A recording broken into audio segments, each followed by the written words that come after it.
Hello everybody, I'm coming in for the video today, as I promised last week, on the Alien and Sedition Acts of 1798.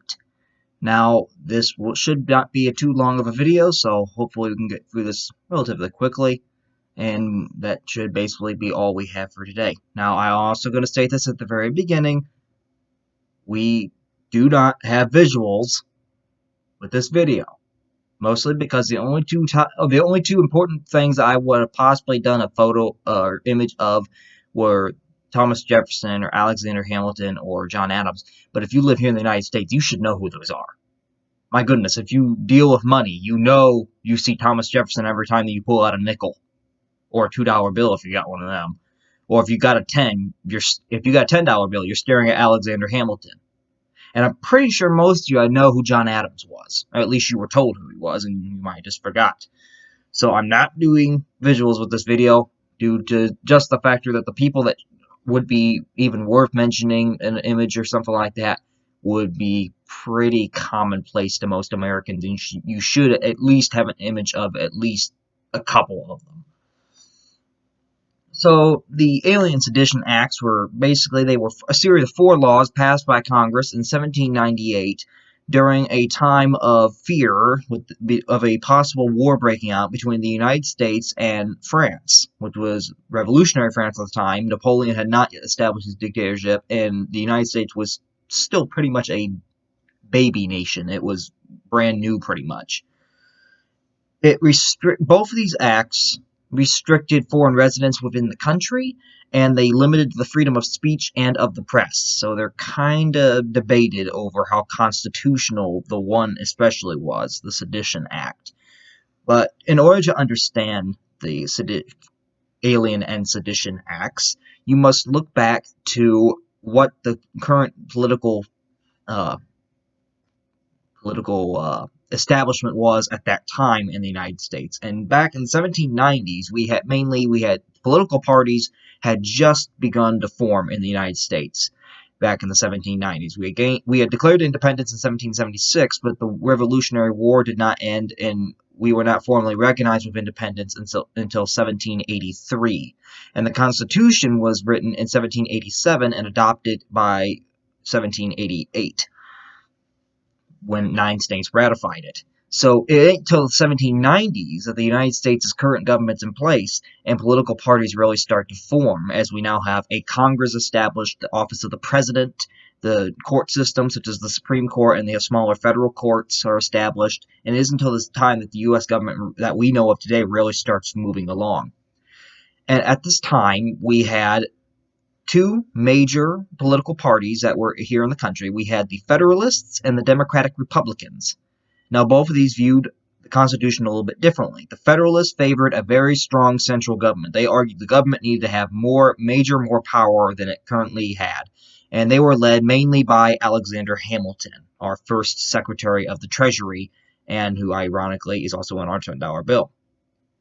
The Democratic Republicans and also to add here, John Adams was a Federalist, one of the signers of the Declaration of Independence, helped Jefferson write it. They were good friends. He was our second president. He was our first vice president under George Washington, so you may know him. As for the Democratic Republicans, they were led mainly by Thomas Jefferson. I know you know who that is. And James Madison, who was the main kind of termed as the father of the Constitution for the role he played in writing and creating it. Well, the Democratic Republicans were just the opposite. They argued that states needed to have power reserved specifically to them. The states needed to have a little bit more power. And the Federalists argued the government needs to be stronger. The Democratic Republicans argue just the opposite, that the government needs to be a weaker government. We don't want a monarchy like Britain had that we just got away from. We want limited state government. If I end up sneezing during this, I do apologize, but my allergies have been kicking my butt lately. So I do apologize if that happens. Okay, so basically we've explained the political parties here. Now, a war breaks out between France and Britain, or revolutionary France, I should say, because France is no longer a monarchy. The French Revolution breaks out in 1789, the year that George Washington takes the office of president. Well, he takes office that year. Well, ironically, as revolutionary France keeps going, it just gets haywire. They execute their king. They just try to establish a republic of sorts. They start going to war with almost every European nation, particularly Austria and Great Britain. And war breaks out between them in 1794, around that time. And what happens is the United States, with George Washington as our president at that time, he declares the United States will remain neutral during this conflict, as he does not believe that the United States neither needs to get involved in such a conflict that does not involve anything here in America, and he also does not deem that the United States is prepared or really ready to go to a war between two major European powers.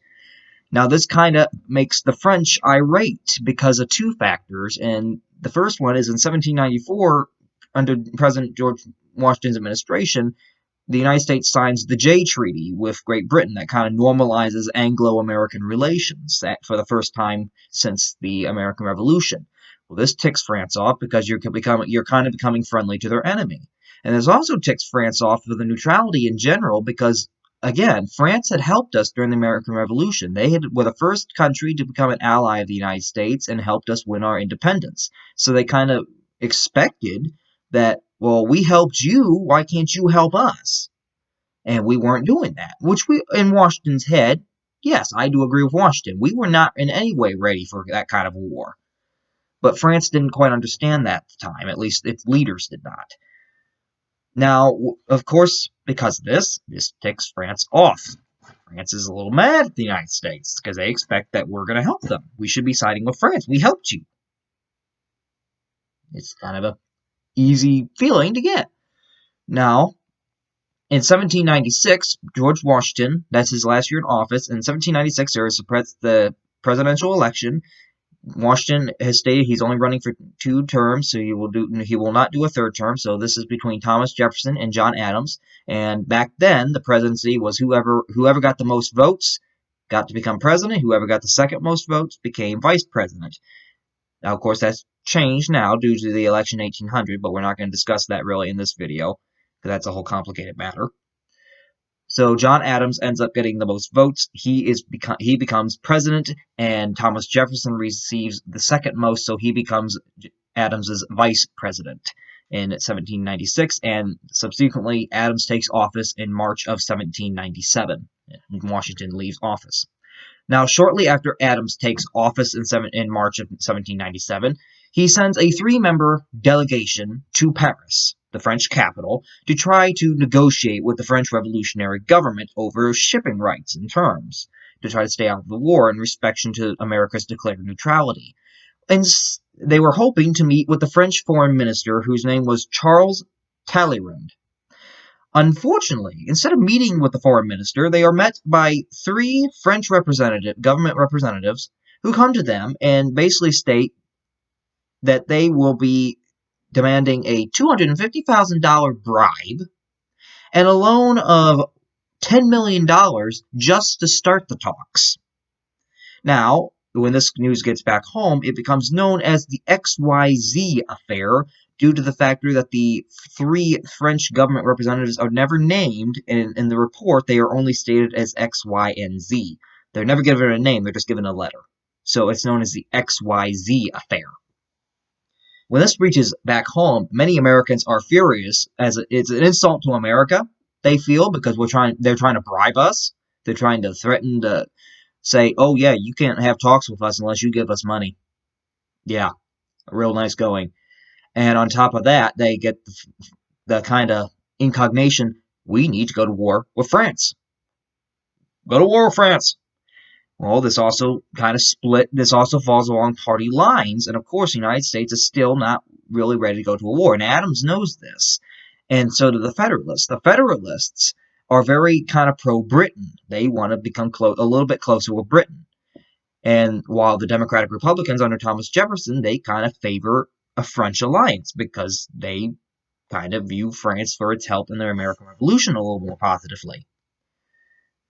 Now, due to fear that was coming out that there was going to be a war with France, and in fact there somewhat was, although there was never a declared hostility between the 2 countries, naval engagements were occurring on the Atlantic Ocean between the Americans and the French. and they were attacking each other's ships. There was no declared war, and there never was. But for a short time, there was a small period of skirmish engagements on the Atlantic Ocean between the American Navy and the French Navy. Now, due to this rising fear that there's going to be a major war with France, John Adams and his presidential administration, they begin preparations for a war. Start mainly by increasing the size of the Navy and by issuing new land taxes in order to help pay for these new increases and upgrades to their armaments. Now, as this kind of goes on, as this crisis continues and that big old fear of war with France gets worse, Americans begin to get the feeling that we may, unfortunately, have French spies here in America. What do we do? And when they get this feeling that there's going to be French spies, President Adams kind of, this is where the bad stuff goes. President Adams and the Federalist Majority Congress agreed to pass a set of four new laws, collectively known as the Alien and Sedition Acts, that were passed in June and July of 1798. We're going to go through what the four acts are, and I'll point out which are the two significant ones here. The first one, we have a Naturalization Act. It increased the residency requirement for citizenship. As of today, and even back then, in order to apply for citizenship to the United States, if you moved here, you have to have resided in the country for a certain period of time. Well, back then, it was only 5 years. Well, due to this law, it becomes 14 years, which, if I'm not wrong, I think it might be that today, or it could be a little less. I'm not certain. But this was mainly to target the new French-loving immigrants that were coming into the country that they feared could be spies. And some were even French immigrants themselves. The second one, we have right here, the Alien Enemies Act. And this is the main Alien Act when we say this. And this one is actually the only one still in effect today. And that says that the government can arrest and deport all male citizens of an enemy nation if a war occurs. So, for example, let's use what we're talking about here. Say the United States does go to war with France. Well, if there's any French citizens in the United States, the government can deport them back to France, get them out of the country. Even though they may have nothing to do with the war, just because they're French, we can get them out of here. Yeah. Then we have the Alien Friends Act, and this basically said that the president at the time, John Adams, he could deport any non-citizen suspected of plotting against the government, even in peacetime. And here is our fourth and final one here, and probably the big controversial one, and that is the Sedition Act. This act outlawed any false, scandalous, negative writing in any sort, in a newspaper, an editorial, anything. Any negative writing about either the government or the president. It outlawed any of it. Basically saying, if you criticize me, you're going to jail. Tell me that don't sound like a dictatorship. And this is America. So what happens here is, and to add on here, the Sedition Act also bans any attempt by any person in the United States to conspire to oppose any measure that the government may do. Any law, any protection. If they try to oppose it, it's banned, so it's outlawed, it's illegal. Now, the Democratic Republicans, Thomas Jefferson's party and James Madison's party, they were the congressional minority during this time, and they kind of complained that this set of acts, especially the Sedition Act, violated the First Amendment to the Bill of Rights and the Constitution, which basically, the First Amendment, as you all know, two of the things that it guarantees, the two that they claimed it violated in the First Amendment was the freedom of speech and the freedom of the press. Adams, nevertheless, because the Federalists have the majority in Congress, these acts pass through Congress, and because Adams himself is a Federalist, he does sign the bills into law on July 14th of 1798, and they have an expiration date set for March 3rd of 1801, which would be the last day that John Adams would be in office. Now, they didn't know that at the time, but it would be. Now, soon after these acts are passed, the states of Virginia and Kentucky passed 2 resolutions, and these resolutions were authored both by James Madison and by Thomas Jefferson, and they're collectively known today as the Virginia and Kentucky resolutions. And what these basically did, how we discussed last week about the Jacksonian era and the nullification crisis, well, I think we mentioned this before. These resolutions basically were in opposition to those acts. They declared that states were sovereign, separate a little bit, had some sovereignty, they had some separability from the federal government, and that they did state that if there was a law passed that went against the state's best interest, they could declare it null and void or nullify it. This is where we get that first hint of nullification that leads to the nullification crisis of 1832, and then it leads to the Civil War roughly 80 some years down the road or so, 80, 70 years. So that's where we get all that. Now, what happens here, basically, and also to add, the resolution said that government could not and had not any proper authority to enact laws the Constitution did not specifically state. Now, the first person that ended up tried under these new Alien and Sedition laws was, in fact, a Democratic Republican congressman from Vermont by the name of Matthew Lyon, and he was arrested for violating the Sedition Act for publishing election papers that were criticizing President Adams and the Federalists. You see where this can kind of go wrong? If your political party has a majority in Congress and it runs the presidency, you can basically run the country no matter what the opposition says. It's kind of like a dictatorship, a democratic dictatorship. Yeah, pretty. Now, Lyon, and he served as his own attorney. He argued for the same thing that the Democratic Republican Party overall had argued, that the Sedition Act was unconstitutional, thus he could not be tried on it since it violated the Constitution. Unfortunately, the federal court did not agree with him, and instead, the federal court ended up convicting Lyon. He was sentenced to 4 months in jail, and he had to pay a $1,000 fine.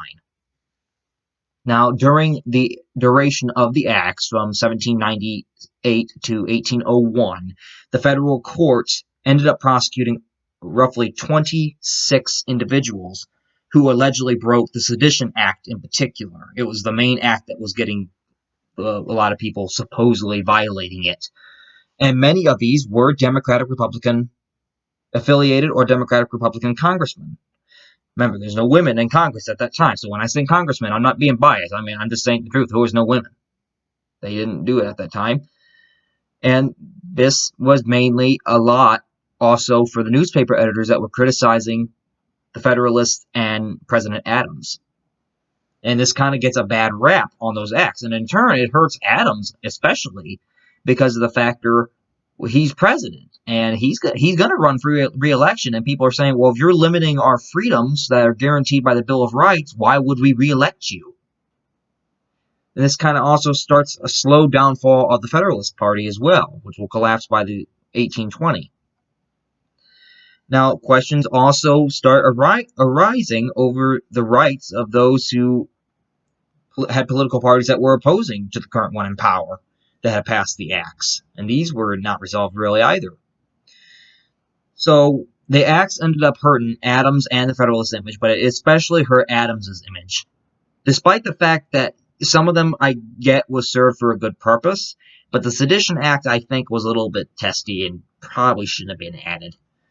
And that's the one that ultimately, it cost Adams the presidency. It cost him a second term. He runs again in 1800, once again against Thomas Jefferson and Aaron Burr, who enters the race. We're not going to get to that whole mess yet, but make a long story short, Adams is third in that race. He loses in a landslide. And Thomas Jefferson wins the most votes after a very contested competition between him and Burr, and Jefferson ends up winning the election of 1800 and takes office in 1801. Adams only serves one term.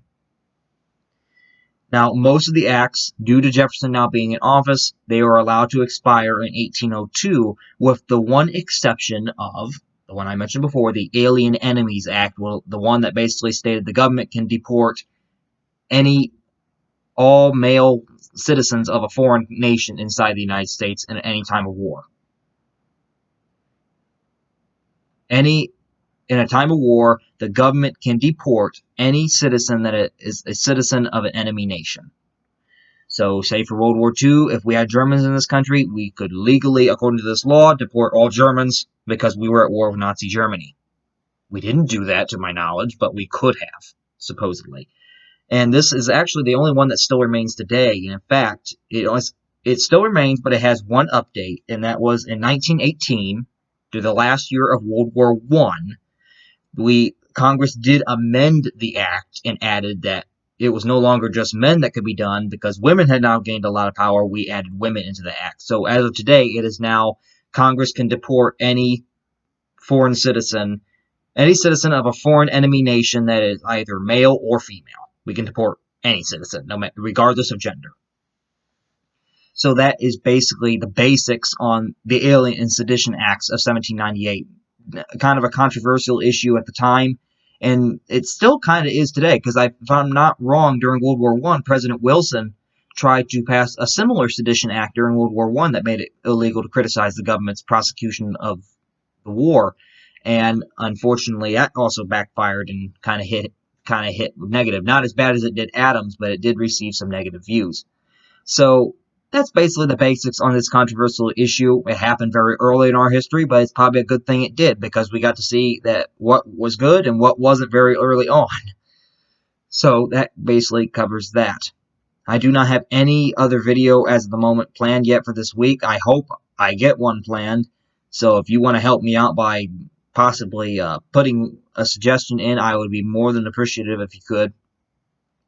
I would also like to very much thank everyone here that has been watching the videos. I do appreciate that some people are at least taking a look at them, at least maybe getting some knowledge. Even if you're not watching the whole thing, you're getting some. That's what I made this channel mainly for. And I also kind of ask that if you watch any of the videos and if you happen to be one of those people that's watching the videos and coming back to them and you're not subscribed yet, do subscribe. Do not be afraid to push that button, because there will be plenty of more videos on the way. And if you're constantly just one of those people that sometimes comes through and then you come back a week later and all that, and you're browsing through some of the videos, feel free to. It doesn't mean you got to watch every video, but if you have any interest in this stuff, by all means, join us.